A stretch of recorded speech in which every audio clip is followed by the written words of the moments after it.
صباح وش راكم؟ ان شاء الله راكم لاباس. انا صباح الحمد لله. شوفوا اليوم ما قريت فخملت بيتي، هملتها شويه هاد الايامات، ومن بعد مسحت كاع الدار ولحقت الاجمل فكره اللي نحبها تحضير الدار. نموت على نحرفها فنعطر الدار وكلش عطرتها، غلقت التواقي ومن بعد فطرنا.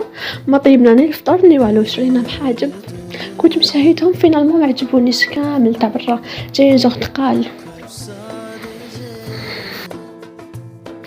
مور الفطور رح درت مع خويا المشروع تاعو، عطيته لهم الشيخه تاع فيزيك يخدموا الشمعه من تحت تكون فيها الماء. شوفوا درت جبت هذوك الحجر تاع الاكواريوم هذوك الملونين، حطيتهم داخل اون بواط هذيك بيضه يعني ماشي بيضه شفافه. هاد الباطه كان فيها واحد الماسك تاعي، المهم درت له فيها ودرت له تانت كوكياج ودرت له هذيك